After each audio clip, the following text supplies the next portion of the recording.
Di absen aja dulu ya.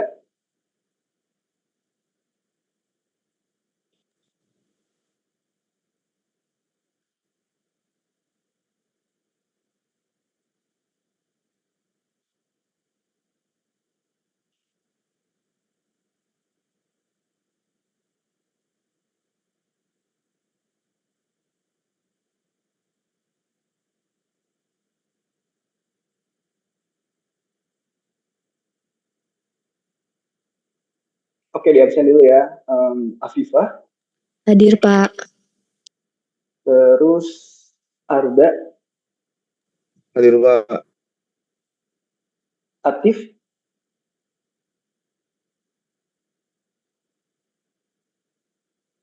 Atif, belum ya. Farhan, Hadir, Pak. terus Fauzi,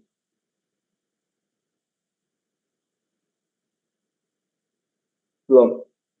Ferdiko, Hadir, Pak. Galih, Hadir, Pak. Gavin, belum ya. Gilang, Hadir, Pak. Intan, Hadir, Pak. Jalu, Hadir, Pak. Jasmine, Hadir, Pak. Latifah, Hadir, Pak.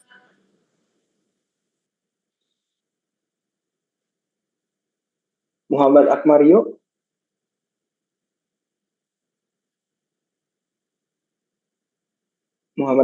belum ya. Muhammad Fadli, Muhammad Izwar, Muhammad Izwar hadir, Pak. Muhammad Asadil, Muhammad Asadil hadir, Pak. Muhammad Fauzi, Saya, Pak. Muhammad Hafiz,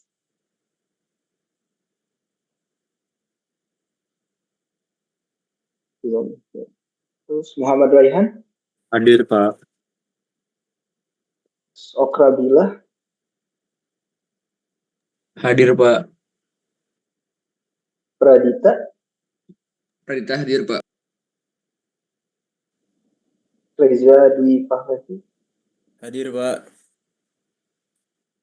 Rizka Mustika, Hadir, Pak. Tahani Dika, Hadir, Pak. Stasyanda Alila. Hadir, Pak. Masih ada yang belum hadir, nanti di absen lagi. Mohon maaf, Pak. Atif Oh, Bagaskara Atif. hadir. Atif. Okay. Iya. Ada yang belum di absen ini dari sini, yang udah hadir tapi belum di absen lagi. Nanti aja ya, di absen lagi, Pak.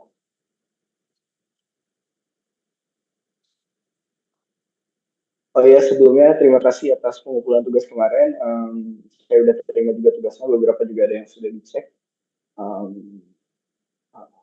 Kalau misalnya memang ada yang belum mengumpulkan, ya tetap ditunggu juga sih. Terima kasih. Oke, untuk pertemuan sekarang,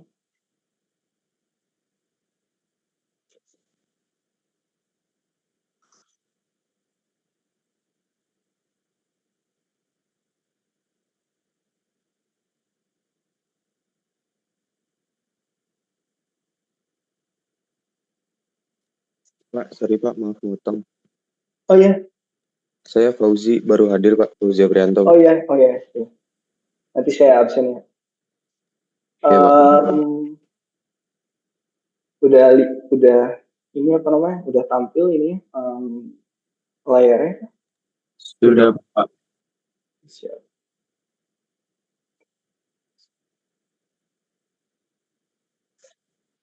Ya, selamat siang. Bismillahirrahmanirrahim. Assalamualaikum warahmatullahi wabarakatuh. Waalaikumsalam, Pak. Terima kasih atas kehadirannya di kelas pada sidang hari ini. Kita ada di pertemuan ketiga berarti ya. Mungkin langsung ke bagian intinya untuk pertemuan ketiga kali ini. Jadi untuk pertemuan ketiga kali ini kita akan menjelaskan mengenai Permen Agraria dan Tata Ruang Kepala Badan Pertahanan Nasional nomor 5 tahun 2015. Ini pertanyaan harusnya.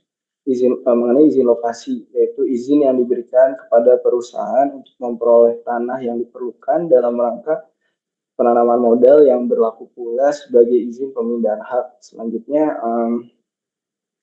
mengenai Perpres nomor 71 tahun 2012 mengenai penyelenggaraan pengadaan tanah bagi pembangunan untuk kepentingan umum.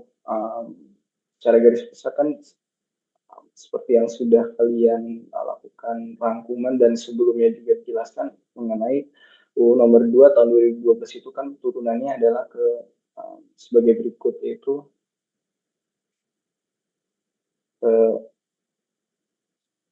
Kemen Agraria yang di bawah ini dan Perpres nomor 71, dan turunan ke bawahnya ada lagi Perpres nomor 30 tahun 2015 dan Perpres nomor 99 tahun 2014 dan Perpres nomor 40 tahun 2014. Oke,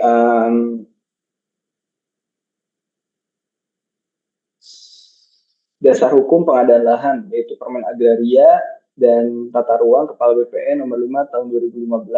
Secara sistematika peraturan tersebut terdapat 8 bab, di mana untuk bab 1 menjelaskan mengenai ketentuan umum, bab 2 mengenai objek izin lokasi, bab 3 jangka waktu izin lokasi, bab 4 mengenai tata cara pemberian izin lokasi, bab 5 hak dan kewajiban pemegang izin lokasi, bab 6 monitoring dan evaluasi, bab 7 mengenai ketentuan peralihan, dan bab 8 mengenai ketentuan penutup.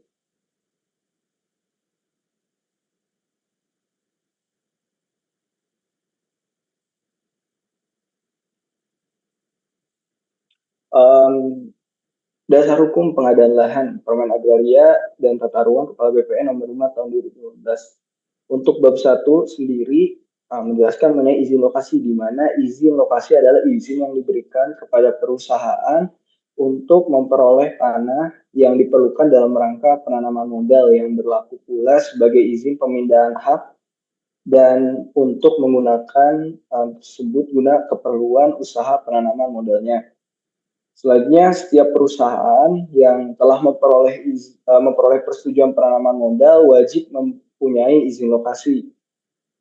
Lalu permohonan izin lokasi dilarang melakukan kegiatan pengadaan tanah sebelum izin lokasi ditetapkan. Jadi pada bab 1 untuk ketentuan umum dijelaskan definisi izin lokasi itu apa, seperti itu.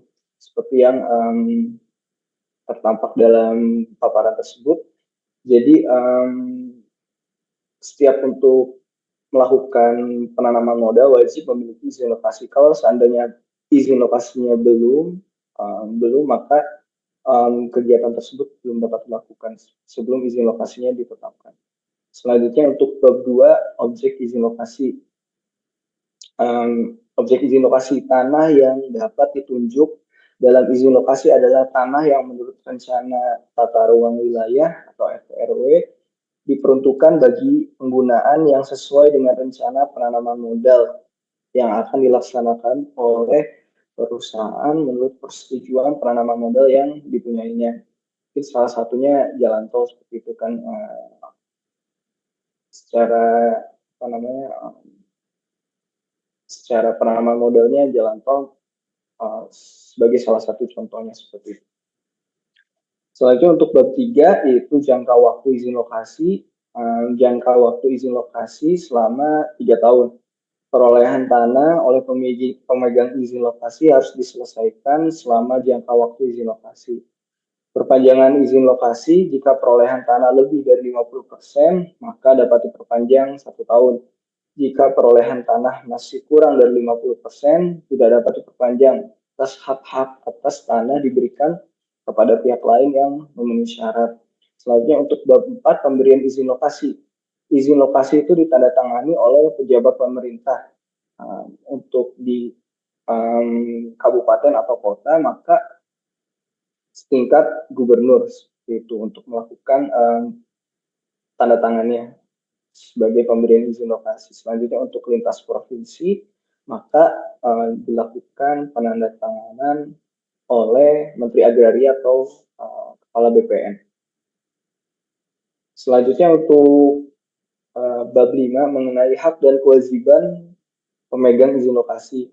Pemegang izin lokasi diizinkan untuk membebaskan tanah dalam areal izin lokasi dari hak dan kepentingan pihak lain berdasarkan kesepakatan dengan pemegang hak atau pihak yang mempunyai kepentingan tersebut dengan cara jual beli, pemberian ganti kerugian, konsolidasi tanah, atau cara lain sesuai ketentuan yang berlaku. Lalu pemegang izin lokasi berkewajiban melaporkan secara berkala setiap 3 bulan kepada Kepala Kantor Pertanahan mengenai perolehan tanah yang sudah dilaksanakan berdasarkan izin lokasi dan pelaksanaan penggunaan tanah tersebut.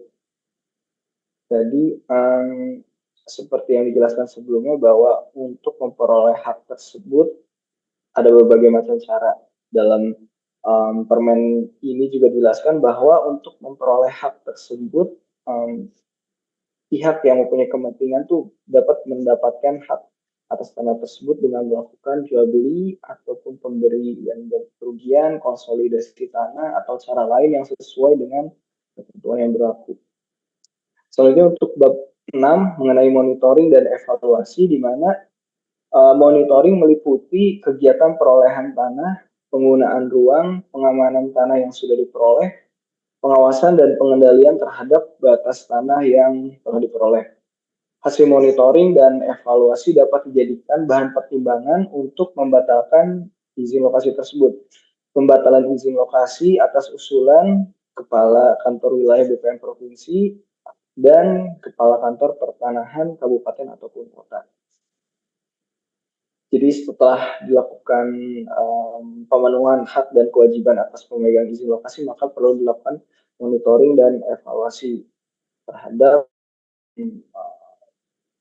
pembebasan izin lokasi tersebut. Monitoringnya meliputi dari kegiatan yang disebutkan tadi, bahwa ada kegiatan perolehan tanah, penggunaan ruangnya, pengamanan terhadap tanah yang sudah diperoleh, dan pengawasan serta pengendalian terhadap batas tanah yang diperoleh. Adapun kalau misalnya ada pembatalan atas izin lokasi tersebut atas usulan dari Kepala BPN-nya dan Kepala BPN Provinsi ataupun Kepala Kantor Pertanahan Kabupaten ataupun Kota. Selanjutnya dasar pengadaan lahan. Setelah tadi dijelaskan mengenai Permen Agraria nomor 5 tahun 2015, maka untuk sekarang dijelaskan mengenai Perpres nomor 71 tahun 2012. Secara poin pentingnya, karena ini kan turunannya ada banyak dari yang UU nomor 2 tahun 2012, turunannya ke bawah juga kan. Untuk Perpres nomor 40 tahun 2014, poin pentingnya adalah dijelaskan mengenai pengaturan biaya operasional dan pendukung pengadaan tanah serta pengaturan pengadaan tanah untuk kepentingan umum yang tidak melebihi dari 5 hektar. Selanjutnya untuk Perpres nomor 99 tahun 2014, poin pentingnya adalah pada proses pengadaan tanah yang dilakukan sampai dengan 31 Desember 2014, tetapi telah mencapai 75%, dapat diperpanjang proses pengadaan sampai dengan tahun 2015. Selanjutnya penetapan lokasi pembangunan diperpanjang sampai 2015 juga. Untuk Perpres nomor 30 tahun 2015, proses pengadaan tanah yang belum selesai tetapi telah mendapat SP2LP, prosesnya dapat diselesaikan berdasarkan peraturan baru dengan dimulai dari tahapan pelaksanaan. Selanjutnya SP2LP diperbarui untuk jangka waktu 2 tahun. Poin pentingnya untuk Perpres nomor 148 tahun 2015 adalah mengubah Perpres sebelumnya guna percepatan dan efektivitas penyelenggaraan pengadaan tanah itu sendiri. Di bawah ini adalah amandemen dari Perpres nomor 71 tahun 2012. Selanjutnya untuk sistematika penulisan sistematika dari Perpres nomor 71 tahun 2012, terdapat 10 bab, di mana dari 10 bab tersebut dari bab 2 sampai ke bab 6 merupakan tata cara penyelenggaraan tahapan pengadaan tanah jalan tol. Tahapan tersebut untuk kepentingan umum sesuai dengan UU nomor 2 tahun 2012. Di mana untuk detailnya sendiri untuk sistematika Perpres nomor 71 tahun 2012 dari bab 1 yaitu menjelaskan mengenai ketentuan umum, selanjutnya ada bab 2 menjelaskan mengenai perencanaan pengadaan tanah, lalu persiapan pengadaan tanah, pelaksanaan pengadaan tanah, di bab 5 menjelaskan mengenai penyerahan hasil pengadaan tanah, bab 6 menjelaskan pemantauan dan evaluasinya, lalu untuk bab 7 sumber dana pengadaan tanah, lalu ada pengadaan tanah dengan skala kecil, bab 9-nya ada insentif perpajakan, dan yang bab 10-nya ada ketentuan peralihan. Kita mulai ke tahapan pengadaan jalan tol sesuai dengan Perpres nomor 71 tahun 2012. Di mana tahapan pengadaan tanah sesuai dengan UU nomor 2 tahun 2012 dan Perpres nomor 71 tahun 2012, di mana untuk tahap perencanaan instansi yang memerlukan tanah, pelaksana instansi yang memerlukan tanah, dokumen perencanaan yaitu mencakup yang pertama ada survei sosial ekonomi, lalu ada kelayakan lokasinya seperti apa, lalu ada analisa biaya dan manfaat pembangunan bagi wilayah dan masyarakat, lalu ada perkiraan nilai tanahnya, dampak lingkungan dan dampak sosial, serta ada studi lain yang diperlukan apabila diperlukan. Jadi di tahapannya secara garis besar ada mulai dari tahapan perencanaan, persiapan, pelaksanaan, dan penyerahan hasil. Pada tahap perencanaan seperti yang tadi disebutkan bahwa ada dokumen-dokumen yang memang diperlukan dalam tahapan perencanaan tersebut, di mana dari mulai survei, ada analisa kelayakan, dan itu memang mendukung pada tahap perencanaan tersebut. Selanjutnya, tahap persiapan. Masuk ke tahap persiapan, di mana di dalam tahapan persiapan ada tim pelaksananya. Yang pertama adalah ada tim persiapan pengadaan tanah, lalu ada tim kajian keberatan LLP yang terdiri dari unsur pemerintah provinsi atau kabupaten kota, lalu ada pemerintahan kecamatan, desa, kelurahan, instansi, lalu ada instansi yang memerlukan tanah, dan perguruan tinggi atau akademisi. Selanjutnya, turunannya dari tahapan persiapan adalah surat persetujuan penetapan lokasi pembangunan atau SP2LP dengan masa berlaku selama 2+1 tahun atau 3 tahun. Pada tahap persiapan ini wewenangnya ada di bagian gubernur seperti itu. Untuk tahap pertama kan yang menjadi inisiatornya atau yang melakukannya adalah di instansi yang memang memerlukan tanah tersebut, entah itu perusahaan ataupun badan usaha lainnya seperti itu. Sedangkan untuk pada tahapan persiapan ini yang memiliki kewenangan atau menjadi PIC-nya adalah gubernurnya itu sendiri. Selanjutnya setelah dilakukan tahap persiapan, maka masuk ke tahap pelaksanaan, di mana tahap pelaksanaan ini dilakukan oleh ketua P2T atau yang telah disiapkan pada tahap persiapan, yaitu tim persiapan pengadaan tanah itu sendiri. Pelaksananya ya adalah pelaksana pengadaan tanah atau P2T seperti itu, yang terdiri dari unsur Kanwil BPN atau kantor pertanahan kabupaten kota. Selanjutnya ada pemerintahan provinsi, kabupaten ataupun kota. Lalu ada pemerintah kecamatan, desa, kelurahan, dan yang terakhir instansi yang memerlukan tanah tersebut. Hasil dari tahapan ini adalah tanah yang telah dilepaskan haknya dan tanah yang dikonsinyasikan di pengadilan negeri setempat. Karena kan definisi konsinyasi kan ada yang dititipkan sementara seperti itu. Jadi apabila tanah yang belum dilepaskan haknya, maka ada tanah yang dikonsinyasikan di pengadilan negeri setempat. Selanjutnya, setelah tahap pelaksanaan selesai, maka di tahap akhirnya adalah tahap penyerahan hasil dari pembebasan tanah itu tersebut, di mana yang akan menerimanya adalah instansi yang memerlukan tanah. Jadi untuk tahapan perencanaan ada di tahap instansi yang memerlukan tanah, maka di tahap penyerahan hasil juga PIC-nya ada di instansi yang memerlukan tanah. Hal tersebut dilaksanakan antara Kanwil BPN ataupun kantor pertanahan kabupaten kota dengan instansi yang memerlukan tanah tersebut. Hasil outputnya adalah serah terima hasil pengadaan tanah tersebut. Selanjutnya kalau misalnya kita melihat dari alur komunikasinya untuk yang pada step pertama ada pada tahap perencanaan dan persiapan ini ada hubungannya antara instansi yang memerlukan tanah dengan gubernur, di mana pada tahapan ini dokumen yang memang diperlukan adalah jadi untuk tahapan yang pertama ini adalah dari instansi yang memerlukan tanah itu memberikan dokumen perencanaan kepada gubernur itu tersendiri, dokumen-dokumen perencanaan seperti yang disiapkan pada tahapan perencanaan. Selanjutnya, gubernur memberikan feedback berupa SP2LP ataupun surat persetujuan penetapan lokasi pembangunan, di mana SP2LP ini berdasarkan dari dokumen kajian atau dokumen perencanaan yang memang telah disiapkan oleh instansi yang memerlukan tanah. Selanjutnya, stepnya dari yang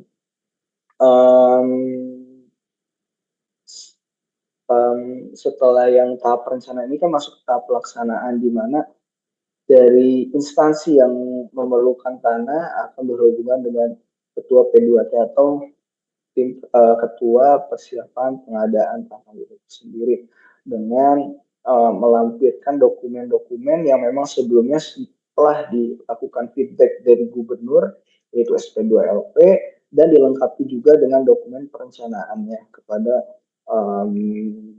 ketua P2T tersebut. Selanjutnya dari yang terakhir ketika hasil pengadaan tanahnya setelah didapatkan yaitu tanah yang dilepaskan haknya dan tanah yang dikonsinyasikan, maka dari ketua P2T menyerahkan hasilnya tersebut ke instansi yang memerlukan tanah tersebut, di mana seperti yang dijelaskan bahwa yang diserah terimakan adalah tanah yang sudah dilepaskan haknya dan tanah yang dikonsinyasikan seperti itu. Oke, selanjutnya masuk ke tahap perencanaan pengadaan tanah itu sendiri. Secara maksud dan tujuan, dokumen perencanaan pengadaan tanah ini mencakup ketentuan administratif, ketentuan teknis, dan tahapan penyusunan dokumen perencanaan pengadaan tanah yang diperuntukkan bagi tim yang dibentuk ataupun ditunjuk oleh instansi yang memerlukan tanah untuk keperluan infrastruktur PU. Sebagai acuan bagi pejabat yang ditunjuk untuk melaksanakan pengadaan tanah dan merupakan prasyarat untuk mengajukan permohonan penetapan lokasi pada tahap persiapan pengadaan tanah oleh gubernur. Manfaat dokumen perencanaan sesuai dengan UU nomor 2 tahun 2012 dan Perpres nomor 71 tahun 2012. Jadi secara stepnya dokumen perencanaan itu ditandatangani oleh instansi yang memerlukan tanah, lalu disampaikan kepada gubernur untuk dilaksanakan persiapan pengadaan tanah, dan untuk efisiensi dan efektivitas gubernur dapat melimpahkan kepada bupati ataupun wali kota.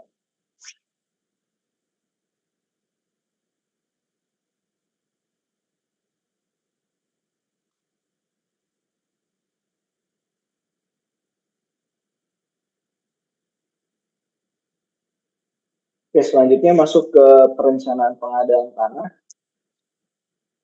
Tahap 1 perencanaan pengadaan tanah, di mana isi dokumen perencanaan itu meliputi yang pertama adalah yang pertama itu maksud dan tujuan dari rencana pembangunan itu sendiri. Seperti yang dijelaskan di awal kan ada dokumen perencanaan. Nah, untuk detailnya itu isi dokumen perencanaan yang pertama adalah maksud dan tujuan dari rencana pembangunan tersebut. In case kalau kita misalnya mengambil kasus dari pembangunan jalan tol, maka harus dijelaskan ataupun dijelaskan melalui kajian bahwa maksud dan tujuan dari rencana pembangunan jalan tol ini seperti apa, baik itu untuk membantu perekonomian atau membuat lalu lintas tersalurkan dengan sangat baik seperti itu. Selanjutnya, kesesuaian dengan rencana tata ruang wilayah dan prioritas pembangunan. Seperti yang kita ketahui bahwa tiap daerah itu memiliki rencana tata ruang wilayah yang berbeda, maka dalam dokumen perencanaan tersebut harus menjelaskan dan mendukung apa maksud dari tujuan rencana pembangunan yang memang kita akan lakukan. Case-nya misalnya jalan tol, apakah memang di dalam RT RW setiap daerah masing-masing memasukkan pembangunan jalan tol sebagai prioritas dari pembangunan mereka atau tidak, seperti itu. Selanjutnya letak tanah yang dimaksud itu di mana.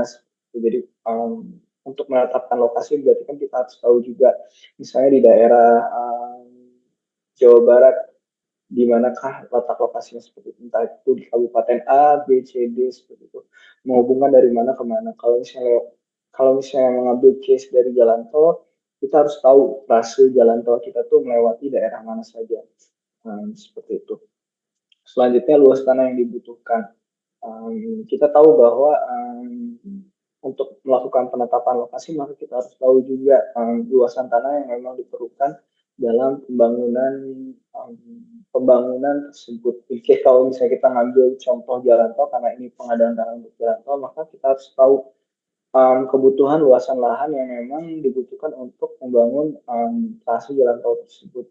Seperti ketahui kalau misalnya di dalam pembangunan jalan kan ada ruang milik jalan atau ROW dan lain-lain, seperti itu. Kita harus tahu ROW yang jalan kita tersebut tuh berapa luasannya, atau enggak dari batas kanan, batas kiri, seperti itu, dari center line sebuah jalan itu seperti apa. Jadi kita tahu luasan total dari tanah yang dibutuhkan dalam pembangunan tersebut itu berapa. Selanjutnya gambaran umum terhadap status tanah tersebut. Maka kita harus untuk tahap dokumen perencanaan ini, maka kita harus tahu atau bisa mengklasifikasikan secara gambaran umum status tanah yang memang akan dibebaskan seperti apa. Entah itu bisa kita definisikan sebagai perumahan atau perkebunan, daerah hutan, seperti itu. Jadi kita harus melakukan gambaran umum terhadap status tanah tersebut. Ataupun memang ada kasus yang memang tanah-tanah khusus seperti itu. Jadi kita harus mengetahui gambaran umum terlebih dahulu terhadap perencanaan yang memang akan kita buat. Selanjutnya ada perkiraan jangka waktu pelaksanaan pengadaan tanah. Jadi kita harus mengetahui jangka waktu pelaksanaan pengadaan tanah itu tersendiri berapa lama. Kalau mengacu kepada jalan tol, maka jangka waktu yang memang sudah ditentukan itu harusnya berdasarkan based on perjanjian pengusahaan jalan tol yang memang disepakati oleh badan usaha dengan BPJT, seperti itu, atau dengan pemerintah. Kita harus mengambil basis bahwa pengadaan lahannya dengan jangka waktu tersebut, agar dengan planning yang baik dan mengetahui jangka waktu pelaksanaan pengadaan tanah, maka kita bisa memonitoring dan memantau resiko-resiko memang yang dapat terjadi di lapangan, seperti itu. Apabila kita terlalu optimis dengan jangka waktu tersebut, bisa jadi bumerang untuk proses konstruksi selanjutnya, karena seperti yang pernah dijelaskan sebelumnya bahwa untuk melakukan konstruksi maka pembebasan lahannya harus banyak terlebih dahulu, atau dominannya kalau misalnya kita tuh di sekitar 80%. Jadi perkiraan jangka waktu pelaksanaan pengadaan tanah dalam perencanaan itu sangat penting. Selanjutnya dalam perkiraan jangka waktu pelaksanaan pembangunan. Ini kaitannya dengan pengadaan tanah tersebut. Lalu ada perkiraan nilai tanahnya yang nanti akan dinilai oleh appraisalnya berapa. Selanjutnya ada rencana penganggaran dari pembebasan tanah tersebut. Nah, dokumen-dokumen tersebut didasarkan pada RT RW-nya seperti yang dijelaskan tadi. Lalu ada prioritas pembangunannya, rencana pembangunan jangka menengahnya, rencana strategisnya, rencana kerja pemerintah instansi yang bersangkutan. Lalu stepnya juga bisa dilakukan melalui survei sosial ekonomi, kelayakan lokasi, analisa biaya dan manfaat pembangunan bagi wilayah dan masyarakat. Lalu ada perkiraan nilai tanahnya, dampak lingkungan dan dampak sosial yang mungkin timbul. Lalu ada studi-studi lain yang dibutuhkan apabila dibutuhkan seperti itu dalam perencanaan pengadaan tanah itu sendiri. Lalu ada pembiayaan penyusunan dokumen. Yang pertama bisa melalui terbagi dua, ada swaklola ataupun kontraktual. Jadi kalau swaklola dilakukan oleh sendiri, itu disusun oleh pejabat pimpinan tinggi pratama atau kepala UPT yang membentuk tim penyusun dengan surat keputusan. Jadi dilakukannya oleh in-house sendiri seperti itu untuk penyusunan dokumen tersebut. Sedangkan kalau kontraktual maka kita menunjuk konsultan yang dapat membuat dokumen perencanaan tersebut, dan penunjukan konsultan tersebut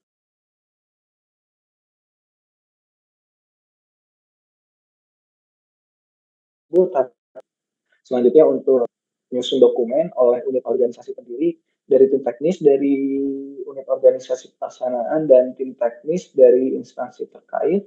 Selanjutnya kalau misalnya dari penyedia jasa kan tadi disebutkan ada yang swaklola ataupun kontraktual. Kalau yang swaklola berarti dari unit organisasi itu tersendiri, dari yang tim teknis ataupun tim teknis yang ada di organisasi pelaksana dan instansi terkait. Sedangkan kalau misalnya dari penyedia jasa terdiri dari tenaga ahli, surveyor, dan tenaga ahli penilai bersertifikat keahlian yang dikeluarkan oleh masing asosiasi profesi terkait serta tenaga ahli personel lainnya yang disesuaikan dengan kebutuhan masing-masing infrastruktur. Jadi kan untuk yang hubungannya dengan tanah, maka yang dibutuhkan untuk konsultan adalah tim surveyor atau yang pengukur seperti itu untuk melakukan pengukuran terhadap luasan tanah ataupun kontur-kontur dari tanah yang memang dilalui oleh bangunan yang memang akan dibangun oleh instansi yang membutuhkan tanah tersebut. In case kalau misalnya pembangunan jalan tol, maka tim ahli surveyor itu yang akan mengukur ataupun menghitung luasan, entah itu pun kontur dari tanah yang dimaksud untuk pembangunan jalan tol tersebut. Selanjutnya untuk persyaratan dokumen perencanaan pengadaan tanah, dari mulai yang pertama adalah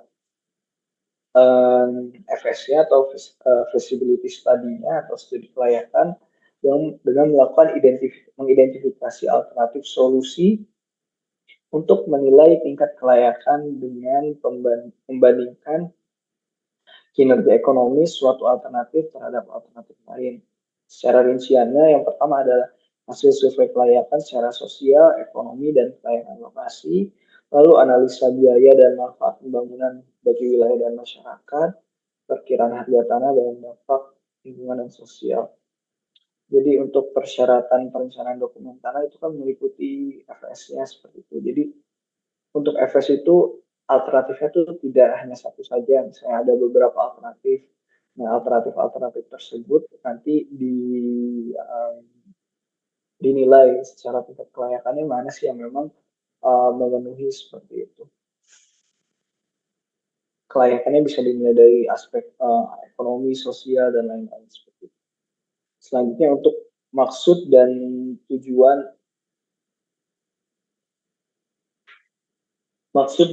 tujuan rencana pembangunan itu menguraikan gambaran secara umum yang ingin dicapai dari rencana pembangunan untuk kepentingan umum, menguraikan hal-hal spesifik yang akan dicapai untuk dapat mewujudkan maksud rencana pembangunan untuk kepentingan umum, serta menguraikan kegunaan yang akan diperoleh oleh masyarakat umum dari rencana pembangunan untuk kepentingan umum. Maksud dan tujuan serta manfaatnya didasarkan dari rencana pembangunan jangka menengah nasional, provinsi, kabupaten, kota, serta rencana strategis Kementerian Pekerjaan Umum. Lalu kesesuaian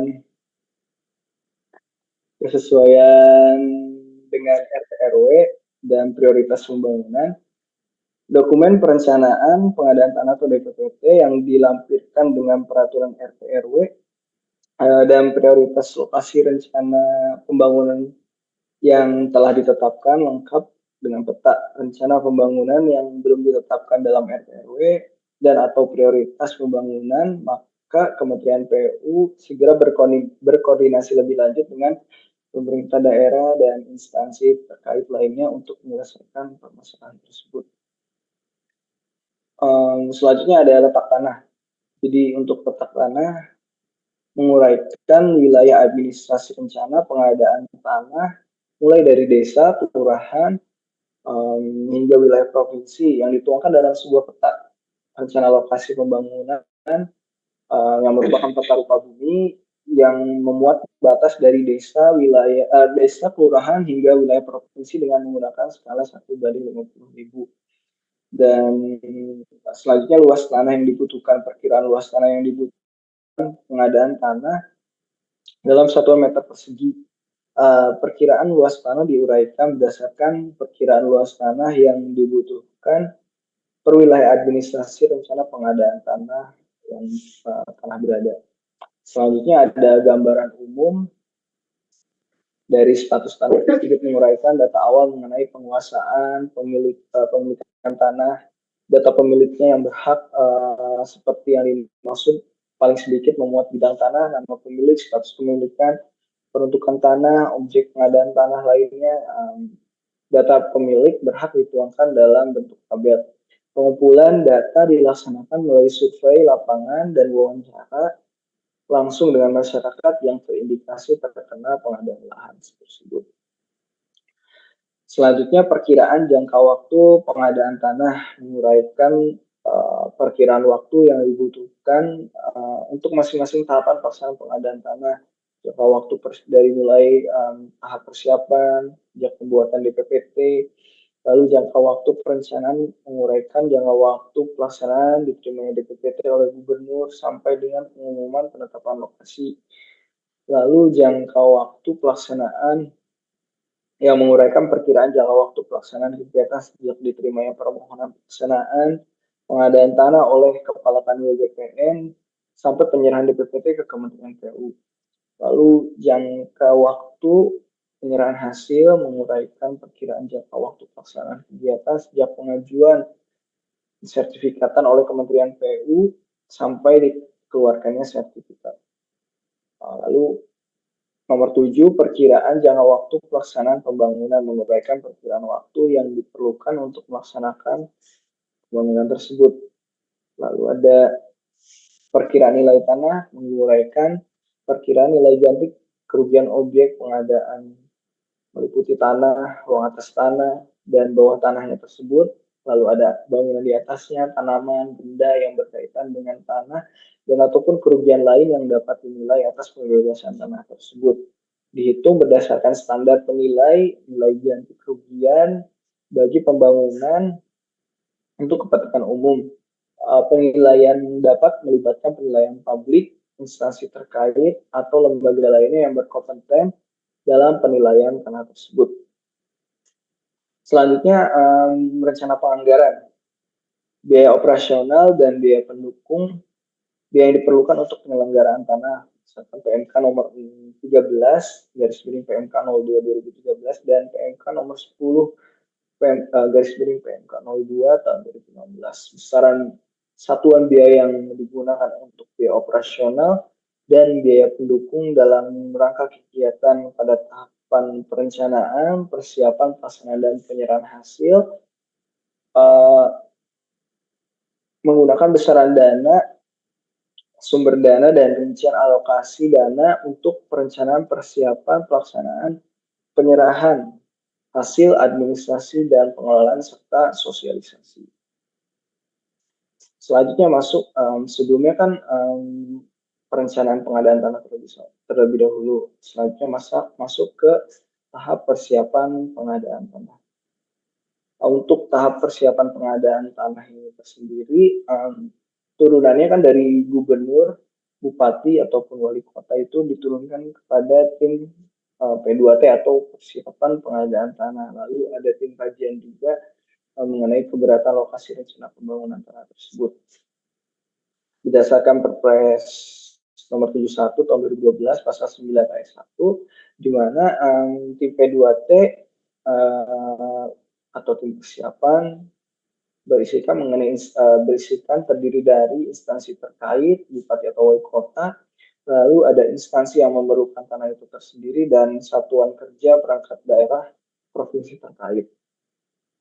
Selanjutnya untuk tim kajian keberatan terdiri dari sekretaris daerah provinsi, kepala kantor wilayah BPN provinsi, lalu ada instansi di bidang perencanaan pembangunan daerah, ada Kakanwil Kumham, lalu ada bupati atau wali kota yang ditunjuk, serta akademisi.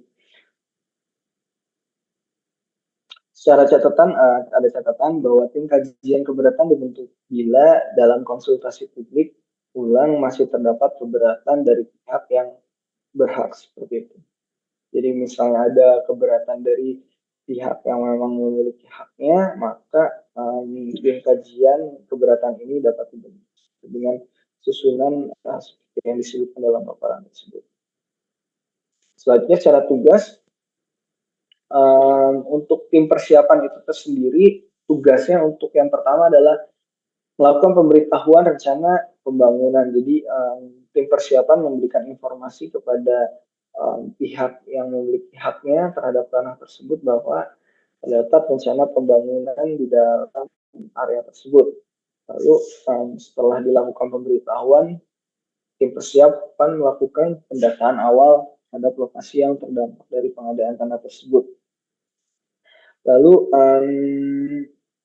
di tahapan selanjutnya atau wewenang tugas dari tim persiapan adalah melakukan konsultasi publik atau konsultasi publik ulang terhadap area yang memang terdampak dari pengadaan tanah tersebut. Lalu turunlah SK penetapan lokasi yang memang ditetapkan oleh tim persiapan tersebut. Lalu setelah turun SK penetapan lokasi, tugas dari tim persiapan juga melakukan pengumuman penetapan lokasi tersebut. Tugas dari tim persiapan selanjutnya adalah menerima keberatan dari pihak yang memang berhak, seperti itu. Lalu kajian timnya diterima, ditolak ataupun diterima, ditolak oleh gubernur. Lalu keberatan melalui PT UN, ada kasasi melalui MA, penetapan lokasi, pemindahan lokasi. Lalu ada penetapan lokasi berlaku selama 2 tahun, dapat diperpanjang selama 2 tahun, dan durasi maksimalnya adalah 207 hari. Selanjutnya untuk tugas dari tim kajian keberatan adalah melakukan kajian atas keberatan lokasi rencana pembangunan tersebut. Yang seperti yang diketahui dari informasi sebelumnya, bahwa tim kajian itu dapat dibentuk apabila dalam konsultasi publik ulang masih terdapat keberatan dari pihak yang berhak. Jadi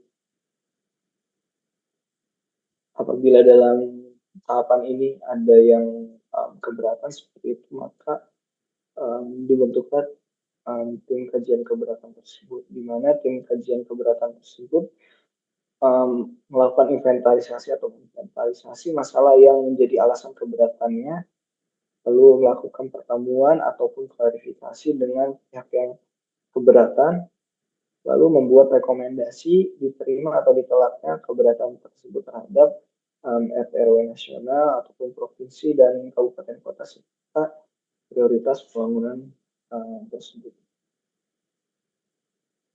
Selanjutnya dalam tahap persiapan pengadaan tanah berdasarkan Impres nomor 1 tahun 2016 tentang percepatan pelaksanaan proyek strategis nasional yang hubungannya dengan proyek strategis nasional, dijelaskan dalam diktum 9, gubernur dan bupati atau wali kota yang pertama, apabila memang area atau lokasi yang memang dijadikan objek pengadaan tanah masuk ke dalam proyek strategis nasional, maka di dalam Impres nomor 1 tahun 2016 dijelaskan bahwa nomor diktum 9, gubernur dan bupati ataupun wali kota yang pertama wajib mendukung percepatan pelaksanaan proyek strategis nasional di wilayah masing-masing. Jadi apabila memang untuk masuk ke proses strategis nasional, maka stakeholder, gubernur, ataupun bupati, ataupun wali kota wajib mendukung percepatan atas pelaksanaan proyek tersebut. Dan salah satu yang mendukung percepatan pelaksanaan proyek tersebut adalah proses pembebasan lahan itu tersendiri. Lalu melakukan sosialisasi kepada masyarakat untuk mendukung pengadaan tanah dan percepatan pelaksanaan proyek strategis nasional tersebut. Jadi dengan masuk ke dalam proyek strategis nasional, maka ada tugas lain daripada gubernur dan bupati atau wali kota untuk melakukan sosialisasi juga kepada masyarakat mengenai pentingnya proyek strategis nasional tersebut dan menghimbau agar masyarakat mendukung dan mendukung dalam proses pelaksanaan pengadaan tanah dan percepatan pelaksanaan proyek strategis nasional tersebut. Selanjutnya adalah mengambil langkah-langkah yang diperlukan untuk mengendalikan kenaikan harga terkait pengadaan tanah untuk percepatan pelaksanaan proyek strategis nasional tersebut. Jadi in case di dalam percepatan tersebut, maka ada kemungkinan bahwa ada peningkatan dari nilai harga tanah tersebut. Maka tugas stakeholder, gubernur ataupun bupati adalah mengendalikan kenaikan harga tersebut. Mungkin kenaikannya dapat dikontrol oleh stakeholder tersebut agar kenaikannya tidak terlalu tinggi seperti itu terhadap nilai awal. Selanjutnya untuk nomor 4, melakukan evaluasi dan revisi atas peraturan daerah yang menghambat dan atau menimbulkan biaya tinggi pelaksanaan proyek strategis nasional tersebut. Kaitannya dengan karena pembangunannya kan berada di daerah masing-masing ataupun di wilayah kabupaten, kota ataupun provinsi masing-masing, di mana daerah tersebut memiliki peraturan ataupun memiliki rencana masing-masing, di mana rencana tersebut bisa jadi tidak sejalan dengan proyek strategis nasional tersebut dan bisa menjadi penghambat penyelesaian dari proyek strategis tersebut. Maka stakeholder yang berada di daerah yang terlewati atau yang terdampak dari pengadaan tanah tersebut, apabila masuk ke proyek strategis nasional, maka harus melakukan revisi dan evaluasi terhadap peraturan yang memang dapat menghambat terhadap jalannya atau kecepatan pelaksanaan proyek strategis nasional tersebut. Selanjutnya dalam proses pengadaan tanah, seperti yang diketahui bahwa secara stepnya ada konsultasi dari mulai step konsultasi publik, penetapan SK, dan pengumuman penetapan lokasi. Secara detailnya, konsultasi publik itu dilaksanakan di kantor kelurahan ataupun di desa yang terdampak dari pengadaan tanah tersebut. Undangan yang diberikan paling lambat 3 hari sebelum konsultasi publik dilaksanakan. Selanjutnya, tim persiapan menjelaskan maksud dan tujuan dari pembangunan tahap tersebut dan peran penilai menentukan ganti rugi tersebut. Lalu konsultasi publik dilakukan secara dialogis. Jadi untuk konsultasi publik itu seperti kita melakukan musyawarah dan informasi terhadap masyarakat yang terdampak atas pembebasan lahan untuk pembangunan in case jalan tol seperti itu. Kalau misalnya mau spesifik pembangunan jalan tol, jadi dikumpulkan oleh wilayah masing-masing, lebih tepatnya desa ataupun kelurahan yang memang terdampak dari pembebasan tanah tersebut. Maka dilakukan dialog, penjelasan mengenai dampak-dampaknya seperti apa, dan tujuannya seperti apa juga, dan menjelaskan bahwa ada peran penilai untuk menilai ganti rugi yang memang dapat dipertanggungjawabkan. Jadi memang ada penilainya tersendiri untuk menilai harga kerugian tanah akibat pembebasan tanah tersebut.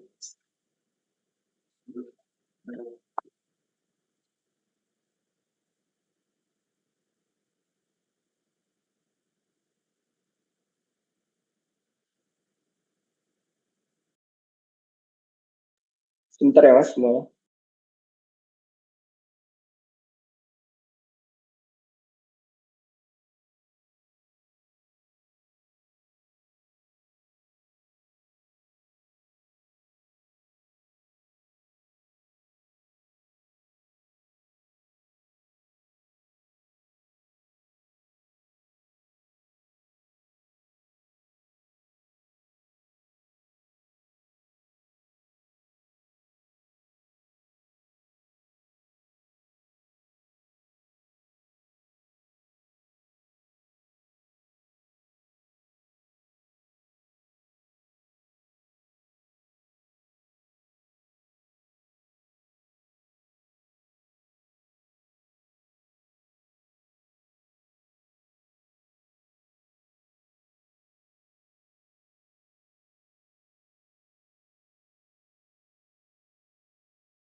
Oke, kita lanjut lagi ya.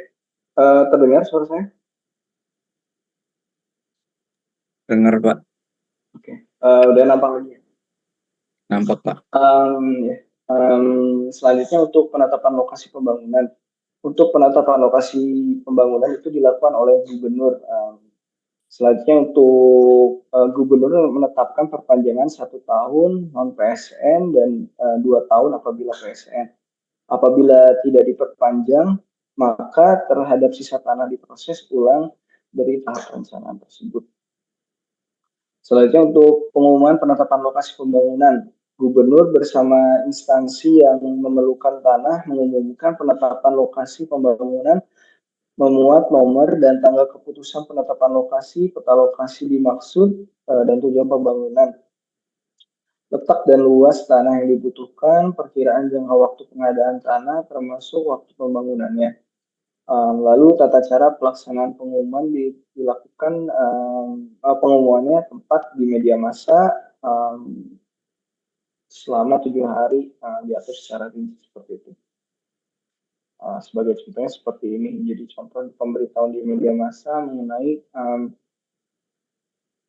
dalam persiapan pengadaan panitia tersendiri.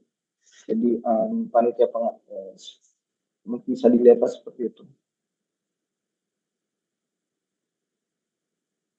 Jadi ada pengumumannya di media massa seperti itu, areanya di mana, terus kelurahannya di mana juga seperti itu, nama pemegangnya siapa, dan memang diumumkan secara luas di media massa.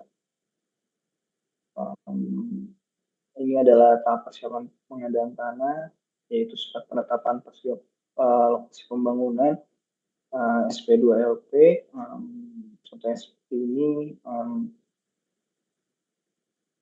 contoh dari surat penetapan persetujuan lokasi pembangunan.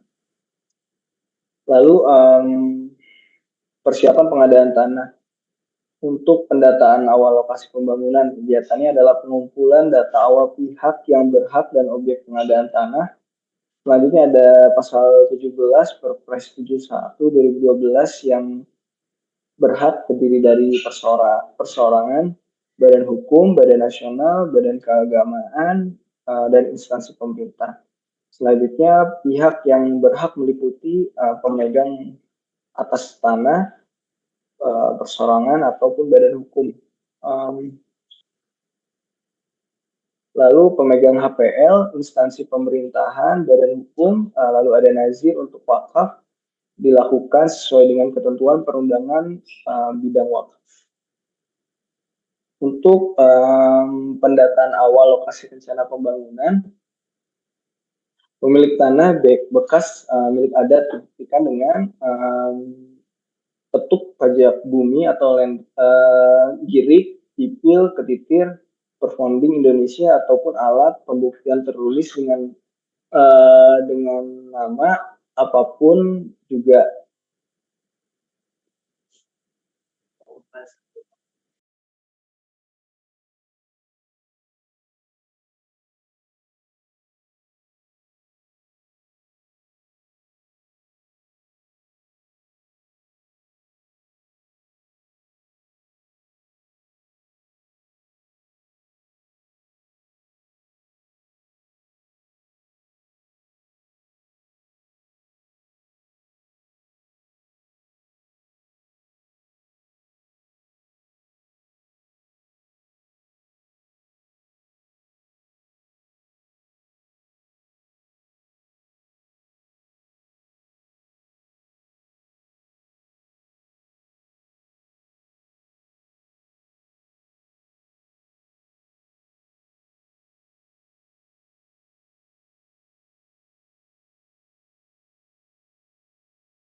Oh, sorry, dilanjut lagi.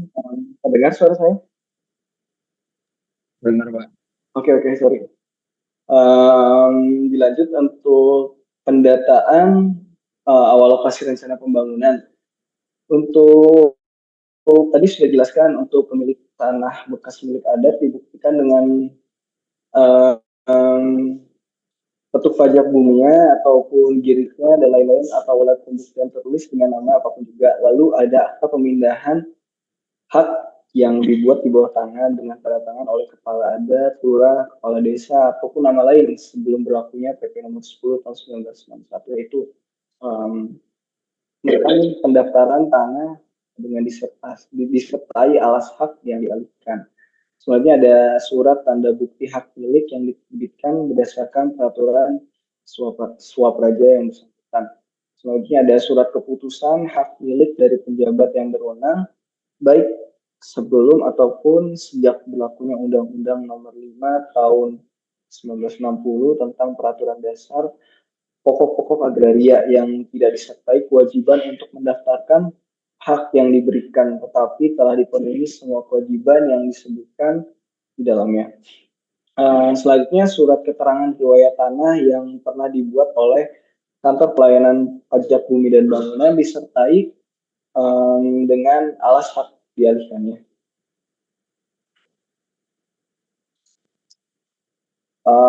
Lalu pendataan awal lokasi rencana pembangunan. Tadi kan untuk yang pemilik tanah bekas milik adat. Selanjutnya untuk masyarakat hukum adat yang diakui keberadaannya setelah dilaksanakan penelitian dan ditetapkan dengan perda setempat. Yang pertama, terdapat sekelompok orang yang masih terikat oleh tatanan hukum adat sebagai warga bersama suatu persekutuan hukum adat tertentu yang mengakui dan menerapkan ketentuan persekutuan tersebut dalam kehidupan sehari-harinya. Lalu terdapat tanah ulayat tertentu yang menjadi lingkungan hidup para warga persekutuan hukum adat tersebut dan tempatnya mengambil keperluan hidup sehari-hari. Lalu terdapat tatanan hukum adat mengenai pengurusan, penguasaan, dan penggunaan tanah ulayat yang berlaku dan ditaati oleh para warga persekutuan hukum adat tersebut. Selanjutnya untuk pihak yang menguasai tanah negara dengan etikat baik yang dibuktikan dengan sertifikat hak atas tanah yang telah berakhir jangka waktu haknya. Lalu ada surat penyewa tanah, ada surat keputusan penerimaan objek tanah land form, lalu ada surat izin garapan ataupun membuka tanah dan surat penunjukan pembelian kafling tanah pengganti.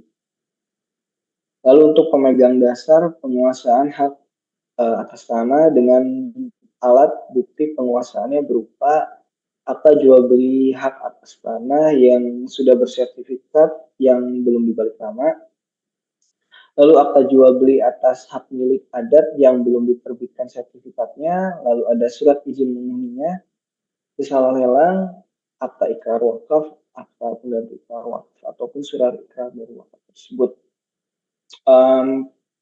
Lalu ada pemilik bangunan, tanaman, ataupun benda lain yang berkaitan dengan tanah yang dibuktikan dengan izin mendirikan bangunan dan bukti fisik bangunan, surat pernyataan penguasaan fisik dan bukti tagihan atau pembayaran listrik, telepon, ataupun perusahaan air minum dalam 1 bulan terakhir.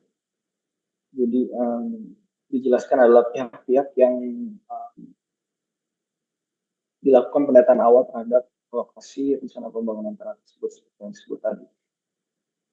Oke, selanjutnya dalam persiapan pengadaan tanah,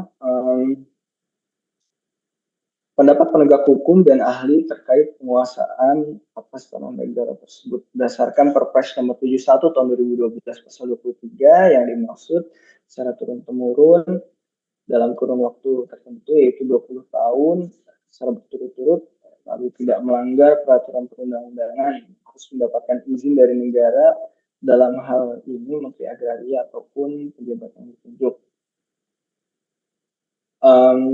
Pada pasal 26 Perpres nomor 71 tahun 2012 dalam hal bukti kepemilikan atau penguasaan bidang tanah sebagaimana dimaksud pada pasal 21 dan 23 tidak ada pembuktian kepemilikan atau penguasaan dapat dilakukan dengan bukti lain berupa pernyataan tertulis dari yang bersangkutan dan keterangan yang dapat dipercaya paling sedikit 2 orang saksi dari lingkungan masyarakat setempat yang tidak mempunyai hubungan keluarga yang bersangkutan sampai dengan derajat kedua, baik dalam kekerabatan vertikal maupun horizontal yang menyatakan bahwa yang bersangkutan adalah benar sebagai pemilik atau menguasai sebidang tanah tersebut.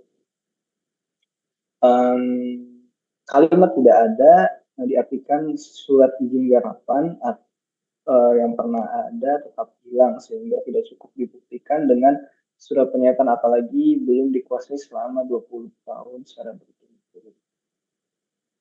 Selanjutnya untuk kurun waktu penguasaan tanah negara menurut peraturan perundang-undangan dalam pasal 24 ayat 2 pada PP nomor 24 tahun 1997 dijelaskan untuk kurun waktu penguasaan tanah negara menurut peraturan tersebut adalah selama 20 tahun lalu beretikat baik dan tidak dipermasalahkan oleh masyarakat. Dan dalam Perpres nomor 62 tahun 2018 pasal 5 menjelaskan kurun waktu penguasaan tanah negara itu selama 10 tahun dengan etikat baik dan tidak diganggu gugat dan diakui oleh pemilik dan pengakuan iuran.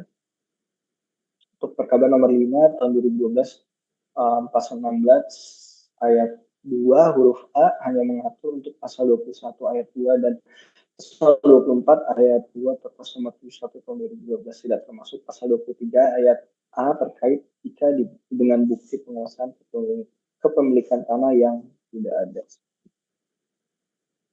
Selanjutnya ada tanah timbul.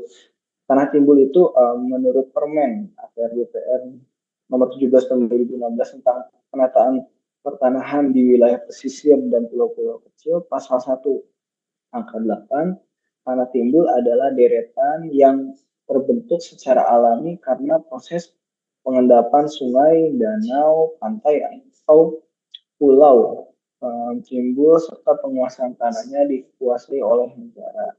Hal-hal yang perlu diperhatikan menurut pasal 15-nya adalah tanah timbul merupakan tanah yang dikuasai langsung oleh negara. Tanah timbul sebagaimana dimaksud pada ayat 1 meliputi tanah yang timbul di pesisir laut, tepian sungai, tepian danau, ataupun pulau. Tanah timbul dengan luasan paling luas 100 meter persegi merupakan milik dari pemilik tanah yang berbatasan langsung dengan tanah timbul yang dimaksud. Terhadap tanah timbul yang luasnya lebih dari 100 meter persegi dapat diberikan hak atas tanah yang memiliki ketentuan sebagai berikut. Yang pertama, penguasaan dan pemilikan tanah timbul harus mendapat rekomendasi dari Kementerian APR BPN. Selanjutnya, penggunaan dan pemanfaatannya sesuai dengan arahan peruntukan dalam rencana tata ruang RTRW-nya, rencana tata ruang wilayah dari provinsi ataupun kabupaten kota tersebut, ataupun rencana zonasi wilayah pesisir dan pulau-pulau kecil. Lalu persiapan pengadaan tanah dinyatakan selesai dan dilanjutkan ke tahap pelaksanaan apabila penetapan lokasi pembangunan sudah diterbitkan dan sudah diumumkan. Pada tahapan persiapan pengadaan tanah dinyatakan selesai bila hasil konsultasi publik tidak terdapat pihak yang keberatan.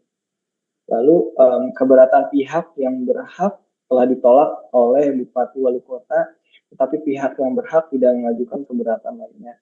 Keberatan pihak yang berhak ditolak oleh PT UN, tapi pihak yang berhak tidak mengajukan keberatan ke Mahkamah Agung. Keberatan pihak yang berhak ditolak oleh Mahkamah Agung. Jadi apabila penetapan lokasi ini memang dari mulai tahapan konsultasi publik tidak ada yang melakukan keberatan ataupun melakukan keberatan dan ditolak oleh instansi hukum seperti itu, maka penetapan ini sudah dapat diterbitkan dan sudah diumumkan seperti itu. Selanjutnya untuk instansi yang memerlukan tanah setelah diterbitkannya ditetapkan lokasi pembangunan tersebut, maka instansi yang memerlukan tanah mengajukan permintaan untuk dilaksanakan tahap pelaksanaan pengadaan tanah ke Kanwil Pertanahan tersebut. Maka setelah ada step tersebut, maka Kanwil Kanwil Pertanahan dapat mendelegasikan kewenangannya kepada Kekan Pertanahan, kabupaten ataupun kota yang memang terdampak dari pengadaan tanah tersebut. Ya, untuk materi pada siang hari ini mungkin yang dapat disampaikan adalah seperti itu.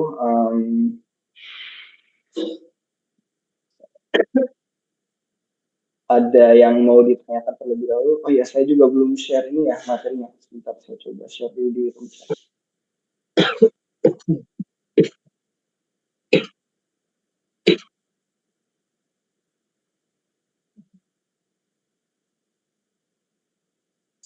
Silakan kalau misalnya memang ada yang mau ditanyakan terhadap materi perkuliahan yang tadi disampaikan. Pak, mau bertanya Pak. Boleh. Misal lagi melaksanakan pembebasan lahan nih Pak.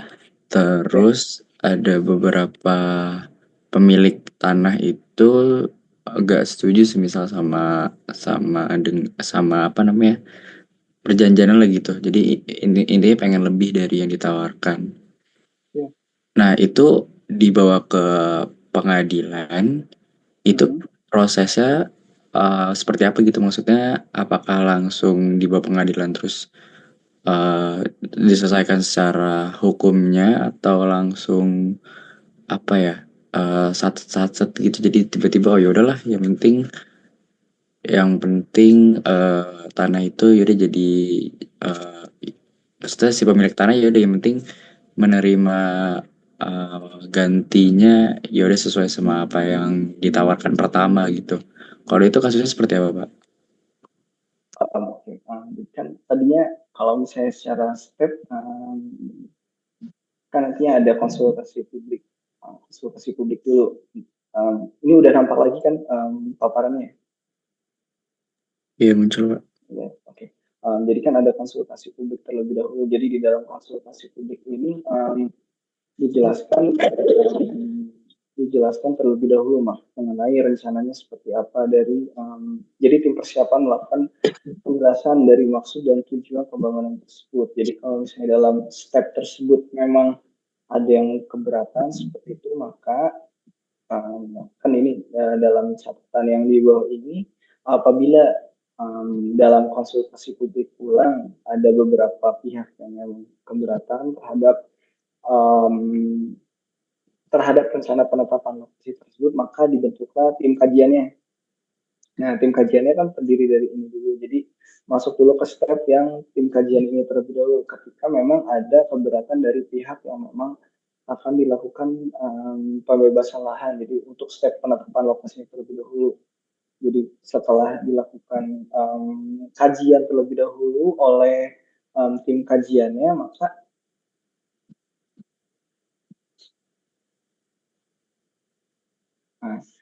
kan tim kajiannya sudah melakukan kajiannya terhadap keberatan dari yang berhak tersebut. Apabila memang secara kajian mereka memang tidak ada apabila yang memang melakukan keberatan tersebut setelah dilakukan kajian tidak berdasar kajiannya tersebut. Jadi maksudnya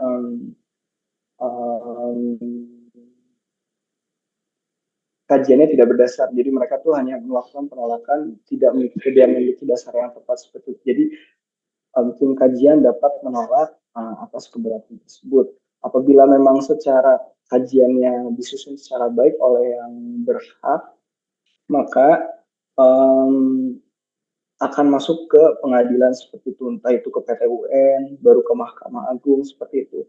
Nah, stepnya itu kan nanti masuk ke pengadilan masing-masing, entah itu yang ke PT UN terlebih dahulu, lalu masuk ke Mahkamah Agung.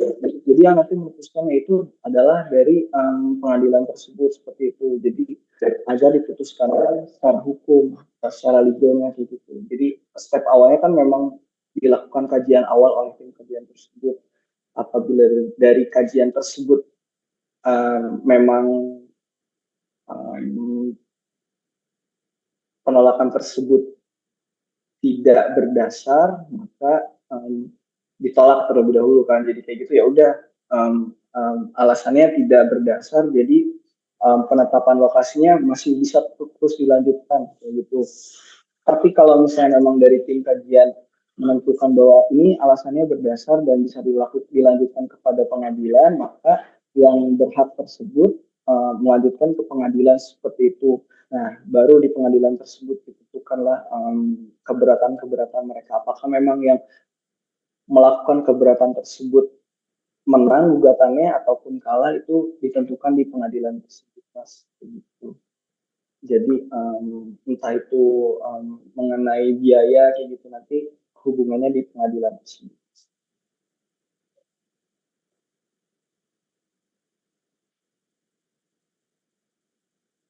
Jadi nggak bisa serta-merta langsung diputuskan oleh kita sendiri. Kalau misalnya memang berhak masuk pengadilan, maka diputuskannya di pengadilan secara legal. Oke Pak, terima kasih banyak Pak. Jadi harus melalui pengadilan agak berdasar. Jadi secara legalnya juga harus dijaga. Apabila ada yang memang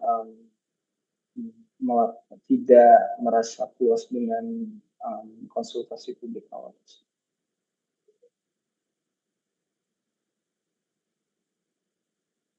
Oke, materinya udah di-share ya semuanya. Ada yang mau ditanyakan lagi?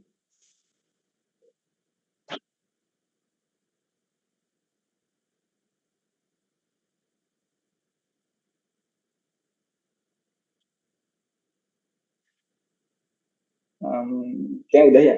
Mungkin kalau misalnya memang nggak ada yang ditanyakan lagi, saya absen ulang aja lagi. Tadi kan ada beberapa yang memang belum masuk ke kelas juga. Siapa tahu sekarang udah masuk kayak gitu.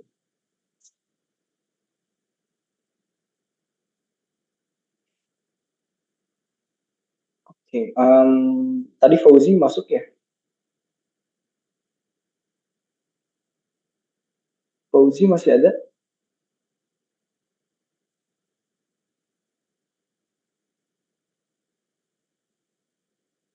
Gavin ada? Ada yang tahu Gavin kemana atau ini?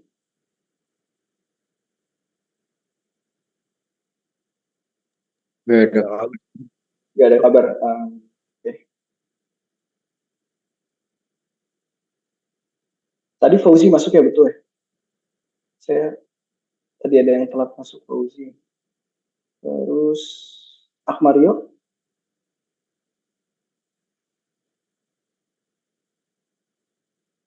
Akmario gak ada kabar juga ya?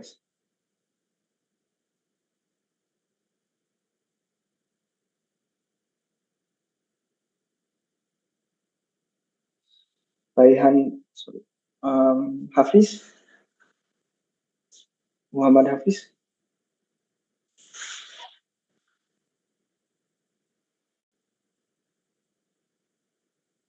Gak ada kabar juga ya?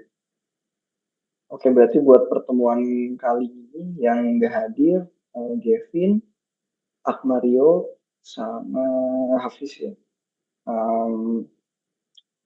Nanti kalau di pertemuan selanjutnya kalau memang ada yang berhalangan hadir begitu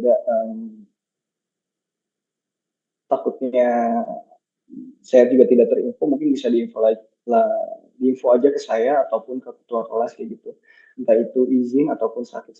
Jadi agar di dalam pertemuan itu tidak disebutkan alfa kayak gitu, karena saya juga kan kalau misalnya dalam satu pertemuan apalagi di politeknik kalau misalnya alfa kayak gitu.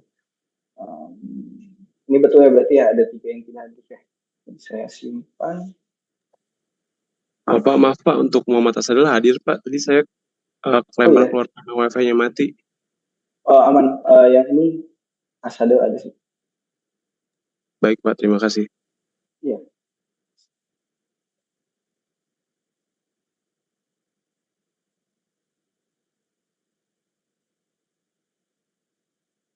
Oke, untuk materinya udah di-share di room chat seperti itu. Untuk pertemuan kali ini nggak ada tugas, aman. Jadi bisa nyantai dulu. Selanjutnya pertemuan minggu depan, untuk pertemuan minggu depan, untuk pengadaan tanah masih di jam yang pagi kan atau gimana tadi dari mata kuliah sebelumnya yang ini?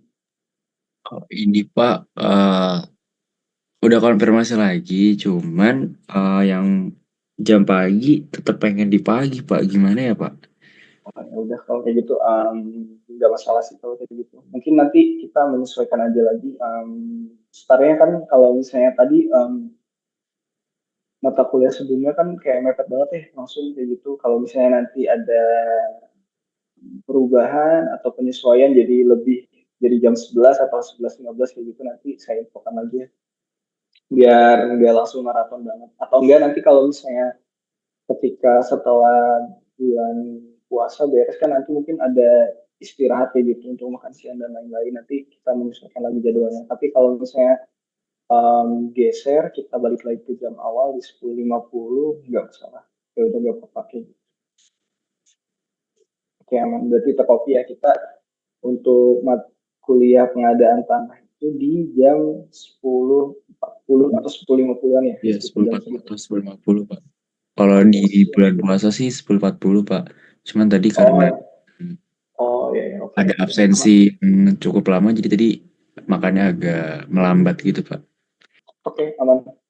Berarti di 10.40 kita ketemu lagi di minggu depan. Oh iya, kalau misalnya ada yang belum mengumpulkan tugas, dikumpulin aja yang ini buat rekan-rekan semua juga yang lainnya. Oke, terima kasih atas perhatiannya. Bertemu lagi di pertemuan minggu depan. Saya tutup perkuliahan siang hari ini. Selamat berpuasa juga bagi yang berpuasa. Saya tutup. Assalamualaikum warahmatullahi wabarakatuh. Terima kasih semuanya. Waalaikumsalam warahmatullahi wabarakatuh. Terima kasih, Pak. Terima kasih, Pak. Selamat berpuasa juga, Pak. Ya, izin live ya semuanya. Baik, Pak.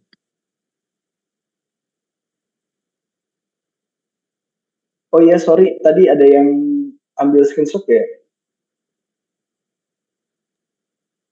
Ada, Pak. Ada, Pak. Oke, nanti boleh di-share. Kita nge-record ada ya. Oke, siap. Nanti boleh diminta share-nya juga ya. Oke ya, Mas. Oke, ya siap, Pak.